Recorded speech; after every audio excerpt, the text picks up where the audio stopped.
Sveiki visi, čia vėl Žilvinas ir toliau kalbamės apie pirtis. Šiandienos tema – ar verta statytis pačiam pirtį? Ar geriau tiesiog pasinaudoti pirtininko paslaugomis, ar išsinuomoti tiesiog pirtį su draugais ir ten tiesiog praleisti gerai laiką. Tai visų pirma, norėčiau tokį pastebėjimą, gal labiau rekomendacija, iš tikrųjų nepastebėjimą, kad kiekvienas žmogus turėtų tiesiog įsivertinti save, kiek dažnai jis lankosi pirtyje.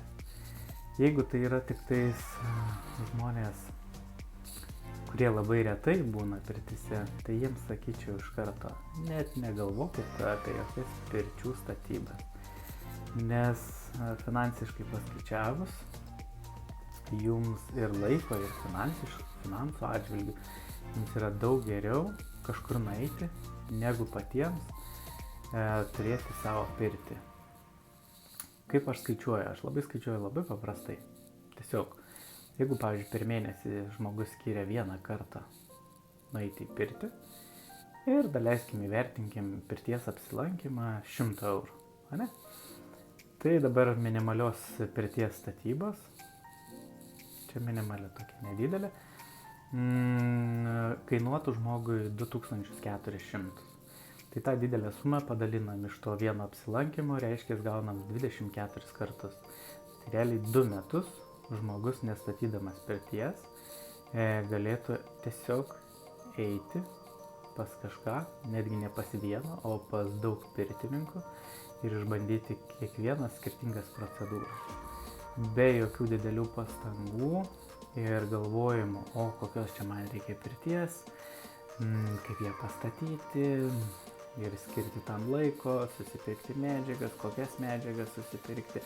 Visą tą dalyką, visą tą suspauskime statybų naštą tiesiog nusimestų savo nuo pečių. Tai va, nes yra tikrai nemažai žmonių, kurie tiesiog su tokiu užsidegimu pasistato pirtis, bet paskui pasirodo, kad labai retai būna jose. Ir kaip ir nematau tokio nei blogo, nei gero, tiesiog jūsų laikas, finansai, tie du tokie ištekliai realiai iššiukšlė. Kam kažką pirkti ar daryti, jeigu juo nesinaudojama. Pirtis yra tokia kaip praktika, kuri turi būti praktikuojama nuolatos. Tai yra sveikatingumui, kūno išvalymui. Tai aišku, per dauginti irgi nereikia. Tai ir statyti tik tais pirtį, kad pasipuikuoti, kad aš turiu pirtį, o paskui pasirodo su draugais arba paslapčia, ne paslapčia, einu į spa centrą, kur manim pasirūpina, perku procedūras. Tai, kam to reikia?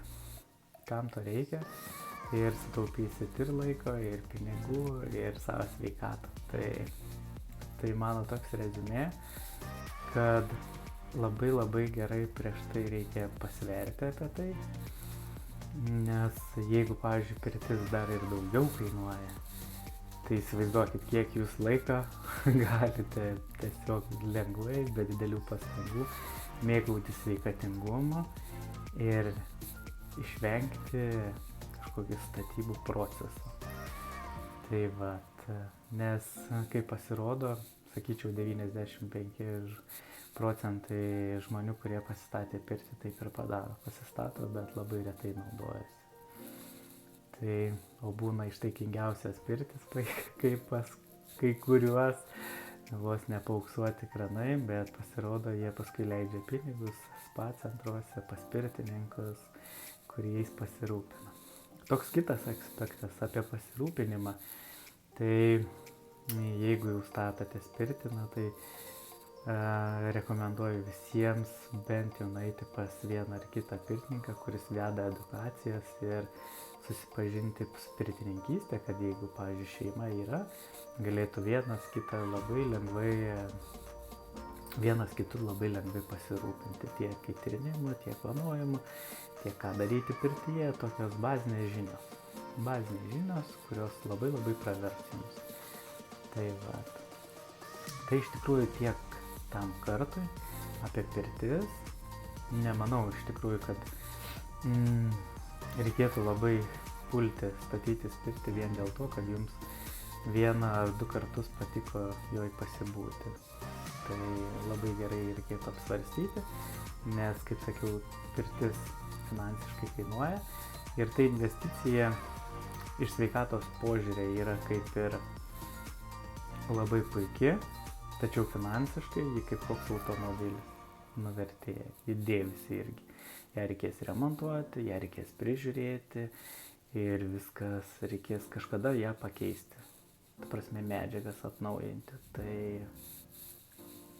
Tai va taip va. Nebent jūs siejat su pirtininkystė ir pirtimis savo veiklą, tada tai labai labai labai puikiai ir 100% rekomenduoju pasistatyti pas save ir turėti. Tai va. Tikiuosi įnešiau kažkiek aiškumo, nes matau, kiek žmonių iš tikrųjų yra padarę tokią klaidą. Tiesiog tokia banali klaida, kur finansai buvo išmesti į orą, o gal net ir daugiau. Laikas, jūsų dėmesys. Jeigu nervavotės, tai dar ir nervų sistema pakrypta, nes ne visi moka ją įrengti.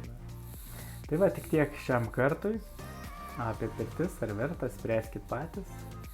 Tik tokia rekomendacija, kad gerai apgalvokit apie tai.